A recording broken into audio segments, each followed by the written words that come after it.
मेरे प्रिय आत्मन, आज हम एक बहुत ही गहरी बात को सरल शब्दों में समझेंगे। बहुत लोग कहते हैं कि भगवान बुद्ध ईश्वर को नहीं मानते थे, लेकिन बात को और साफ तरीके से समझिए। बुद्ध की शिक्षा का केंद्र किसी सृष्टिकर्ता ईश्वर की बहस नहीं थी, बल्कि यह था कि मनुष्य दुख में क्यों फंसता है और उससे बाहर कैसे निकलता है। बौद्ध ग्रंथों में यह साफ दिखाई देता है कि बुद्ध ने हमको किसी ने बनाया जैसी धारणा को अंतिम सत्य नहीं माना। वे बार बार ध्यान दिलाते हैं कि असली सवाल यह नहीं है कि ब्रह्मा ने संसार बनाया या नहीं। असली सवाल यह है कि दुख कैसे पैदा होता है और उसका अंत कैसे होता है। यही बुद्ध की विशेषता है। वे मन को तर्क वितर्क में नहीं उलझाते, वे मन को जागरण की ओर मोड़ते हैं। जब भी कोई उनसे ऐसे प्रश्न पूछता है जो साधना और मुक्ति से दूर ले जाएं, बुद्ध उस प्रश्न को पीछे छोड़कर सीधे जीवन के सत्य पर आते हैं। उनका संदेश बहुत सीधा है। अपने कर्म को समझो, अपने चित्त को देखो, अपनी तृष्णा को पहचानो और अंदर से शुद्ध हो जाओ। यही मार्ग है, यही साधना है और यही निर्वाण की दिशा है। इसलिए सही बात यह है कि बुद्ध ने सृष्टिकर्ता ईश्वर को अपनी शिक्षा का आधार नहीं बनाया। उन्होंने ईश्वर बहस से ज्यादा मनुष्य के दुख को केंद्र में रखा। उनके लिए बड़ा प्रश्न यह नहीं था कि सब कुछ किसने बनाया, बल्कि यह था कि मन इतना अशांत क्यों है और इसे शांत कैसे किया जाए। और यही बात बुद्ध की वाणी को आज भी बहुत जीवित बनाती है। बुद्ध अपने शिष्य आनंद और स्वास्थ्य के साथ एक गांव से गुजर रहे थे। अचानक एक आदमी आया और उसने बुद्ध से पूछा, बुद्ध क्या ईश्वर है? बुद्ध ने पूछा, तुम्हें क्या लगता है? तो उस व्यक्ति ने उत्तर दिया, मुझे तो लगता है कि ईश्वर है, पर आपका क्या ख्याल है? तो भगवान बुद्ध मुस्कुराए और कहने लगे, बिल्कुल गलत लगता है तुम्हें। इस अस्तित्व में ईश्वर जैसी कोई चीज है ही नहीं। तो वह आदमी हाथ जोड़कर चला गया। कुछ दूर चलने के बाद एक दूसरा आदमी आया। उसने बुद्ध से पूछा, बुद्ध मैं कई दिनों से परेशान हूं, मुझे लगता है कि ईश्वर की बातें सभी बकवास हैं। तो बुद्ध हंसे और बड़े प्रेम से कहा, तुम्हें बिल्कुल गलत लगता है। इस अस्तित्व में सिर्फ ईश्वर ही है और कुछ नहीं। जरा देखो तो, आंख बंद तो करो, खोजो तो। इस उत्तर को सुनकर उनके शिष्य आनंद और स्वास्थ्य आश्चर्य में पड़ गए कि एक ही सवाल और दो उत्तर। अब शाम हो गई थी। बुद्ध विश्राम के लिए रुक गए। तभी एक आदमी घबराया हुआ आया और बुद्ध के पास आकर जोर से कहा, बुद्ध क्या ईश्वर है कि नहीं? मैं परेशान हूं, मैं खोज रहा हूं, मार्गदर्शन करें। तीसरे आदमी के सवाल पर बुद्ध चुप रहे, कुछ नहीं बोले। उन्होंने मौन होकर अपनी आंखें बंद कर ली। अब आनंद और स्वास्थ्य के आश्चर्य का ठिकाना न रहा। वे सोचने लगे कि एक जैसे तीन सवाल और अलग अलग जवाब। उन दोनों को बुद्ध की यह चुप्पी हैरान कर गई। आदमी के जाते ही आनंद ने उनसे पूछा, सुबह जब उस पहले व्यक्ति ने पूछा था तो आपने कहा कि हां, दोपहर में जब दूसरे आदमी ने कहा तो आपने कहा कि नहीं, और शाम को आप मौन रहे। भगवान, तीन आदमी एक ही तरह के सवाल लेकर आए, लेकिन मैं हैरान हूं कि आपने तीनों को अलग अलग जवाब दिए। मुझे कुछ समझ में नहीं आ रहा है। तो भगवान बुद्ध मुस्कुराए और कहने लगे, आनंद, जो पहला व्यक्ति आया था उसने मान लिया था कि ईश्वर है। तो मैं उसकी मान्यता को मिटा देना चाहता था कि वह खोजना शुरू करे। ईश्वर है यह मानकर बैठ न जाए, वह सत्य तक पहुंचे और उसका अनुभव करे। और दूसरे व्यक्ति ने भी मान लिया था कि ईश्वर की बातें कोरी बकवास हैं। मैंने उसकी धारणा को भी मिटा दिया ताकि वह भी खोजे कि ईश्वर है कि नहीं। और तीसरा आदमी अभी संशय में था, वह खोज रहा था, इसीलिए मैं मौन रह गया। यहां पर मौन रह जाना ही उचित था। भगवान बुद्ध के बारे में यह प्रचलित था कि वे किसी भी प्रश्न का जवाब सीधे सीधे नहीं देते थे। उनके जवाब रहस्य से भरे होते थे। तो थोड़ी देर सुनने के बाद उनके शिष्य स्वास्थ्य ने कहा, मुझे ईश्वर के बारे में आपसे सुनना है। कृपया कर आप मुझे बताएं कि ईश्वर है कि नहीं। आप ईश्वर को मानते हैं कि नहीं? और इसके साथ ही मैं आपसे अनुरोध करता हूं कि आप मेरे इस प्रश्न का सीधा सीधा उत्तर दें। तो भगवान बुद्ध मुस्कुराए और कहा, ठीक है, मैं उत्तर देता हूं, पर उससे पहले मैं तुमसे कुछ पूछना चाहता हूं। पहले इन प्रश्नों का जवाब तुम मुझे दो। स्वास्थ्य ने कहा, बिल्कुल बुद्ध, आप पूछिए। तब बुद्ध ने पूछा, क्या तुम सूर्य को मानते हो? तब स्वास्थ्य ने बुद्ध की तरफ आश्चर्य से देखा और कहा, बुद्ध, ये किस प्रकार का प्रश्न है? ये तो कोई बालक भी बता देगा। सूर्य तो साक्षात प्रकट होता है, सबको प्रकाश और ऊर्जा देता है। हम सभी का जीवन उसी पर आधारित होता है, वह तो साक्षात है। तो भगवान बुद्ध ने कहा, जिस प्रकार सूर्य साक्षात है तो उसे मानने का कोई प्रश्न ही नहीं उठता। फिर ईश्वर है कि नहीं, यह प्रश्न क्यों उठा? इसका तो यही अर्थ है कि तुम्हारे मन में ईश्वर को लेकर संदेह है, क्योंकि ईश्वर सूर्य की भांति प्रत्यक्ष नहीं है और तुम भी ईश्वर को बुद्धि से ढूंढने निकले हो। बुद्धि केवल उन्हीं बातों को मान पाती है जो उसे प्रत्यक्ष रूप से दिखाई पड़ती है, और ईश्वर कभी भी प्रत्यक्ष रूप से तुमको दिखाई नहीं पड़ेगा, और अगर दिख भी गया तो वह ईश्वर नहीं होगा। ईश्वर को मानते हैं कि नहीं मानते? असल में यह प्रश्न ही गलत है, और गलत प्रश्न का सही उत्तर भला कैसे दिया जा सकता है? और यदि किसी प्रकार दिया भी जा सकता है तो वह उत्तर भी इस प्रश्न की भांति गलत ही होगा। स्वास्थ्य द्विधा में पड़ गया। उसने कहा, बुद्ध, मुझे कुछ समझ नहीं आ रहा। तब भगवान बुद्ध ने कहा, ईश्वर को माना नहीं जा सकता, बल्कि ईश्वर को जाना जा सकता है। अगर तुम्हारा प्रश्न यह होता कि मैं ईश्वर को जानना चाहता हूं, तब मैं तुम्हारी मदद कर सकता था। इस संसार में कुछ भी मानने वाले लोग जानने से चूक जाते हैं, उनका विकास रुक जाता है। जिनका स्वयं का कोई बोध नहीं होता, वे सत्य क्या है कभी नहीं जान पाते।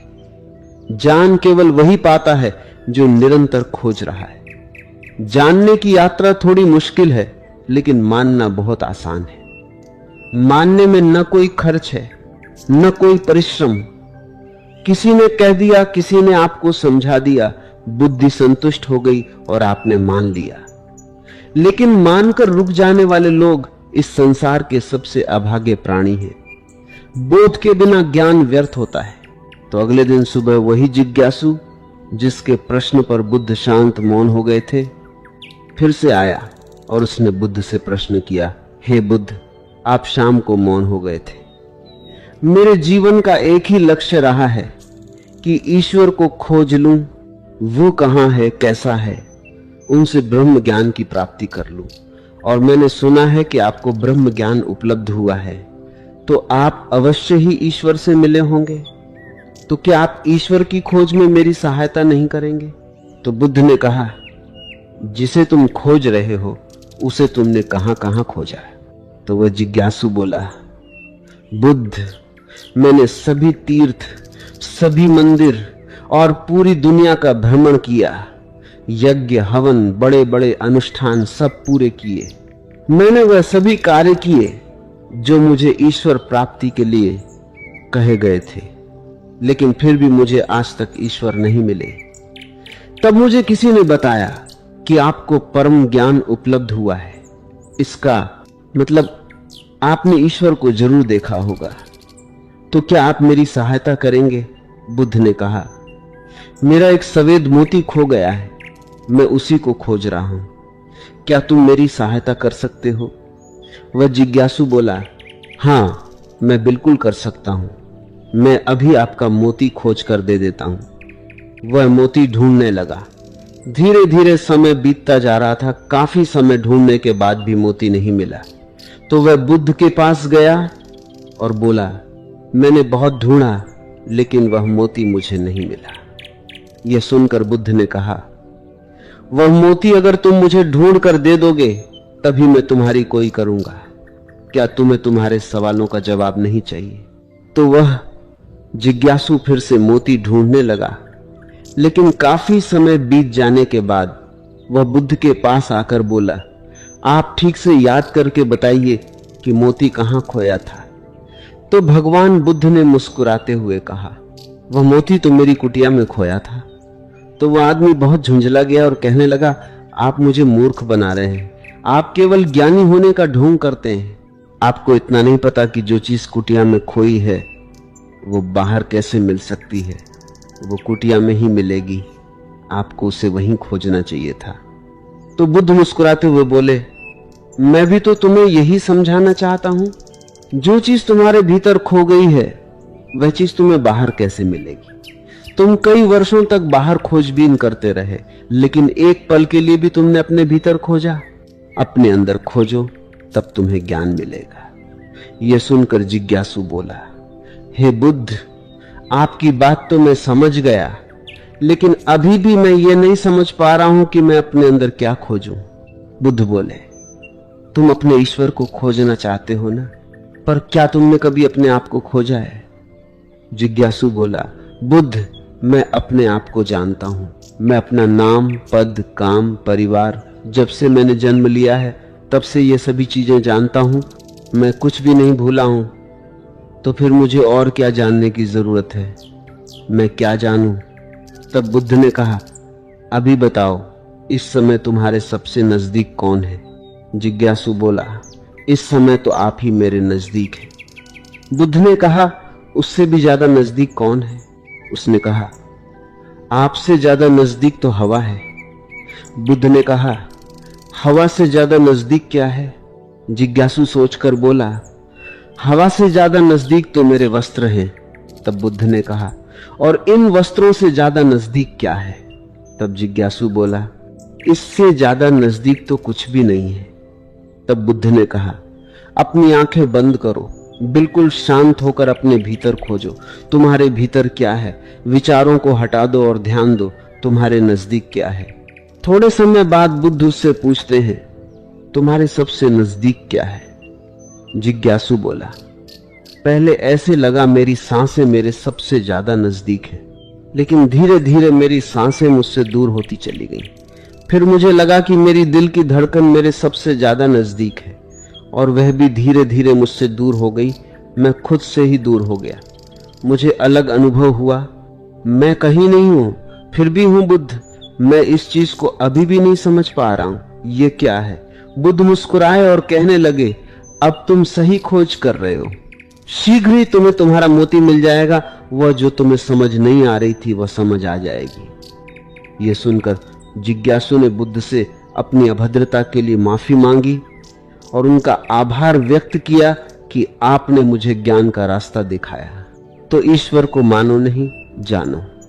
जब तुम ईश्वर को जान जाओगे, उसका स्वाद चख लोगे, तब तुम भी उस बात को किसी को बता नहीं पाओगे, उस ईश्वर की सीधी व्याख्या नहीं कर पाओगे, लेकिन दूसरों को ईश्वर का स्वाद चखने में मदद कर सकोगे।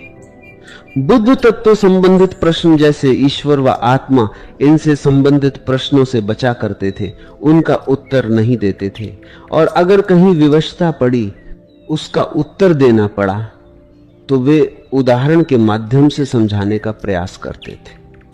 जिन्होंने भी ईश्वर का वर्णन किया, उनके अनुयायियों ने अलग अलग समुदाय बना लिए और अपने ईश्वर को सही और दूसरे के ईश्वर को गलत मानने लगे। बुद्ध इस बात को जानते थे, इसीलिए कई बार उन्होंने ईश्वर को नकारा था। उन्होंने ईश्वर को इनकार इसीलिए किया ताकि आपकी प्यास और गहरी हो सके और आप स्वयं उसे जानें। उन्होंने सदैव कहा है कि मेरे या किसी के कहने को मानो नहीं, स्वयं अनुभव करो। दूसरों के कहने या सुनने से धारणा उत्पन्न होती है और धारणा खोज में सबसे बड़ी बाधा होती है।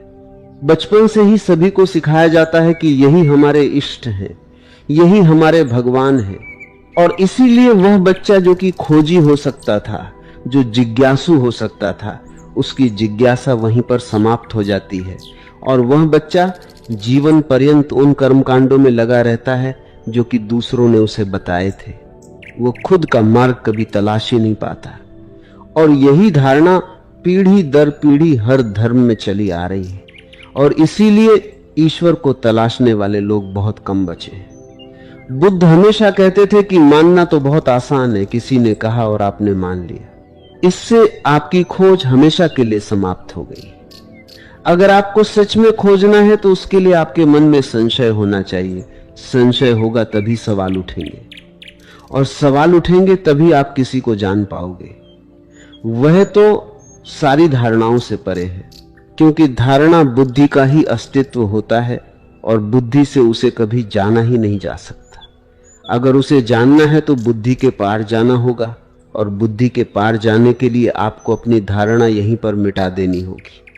हम अपनी पहचान अपने धर्म, अपने नाम, अपने कुल या अपने परिवार से करते हैं, लेकिन यह सारी पहचान ऊपरी होती है, बाहरी होती है, दुनिया के लिए होती है। लेकिन भीतर से जब हम खुद को झांकते हैं, खुद को पहचानने का प्रयास करते हैं, तो हम ये पाते हैं कि हम खुद से ही अनजान हैं। हम खुद को पहचानते ही नहीं हैं।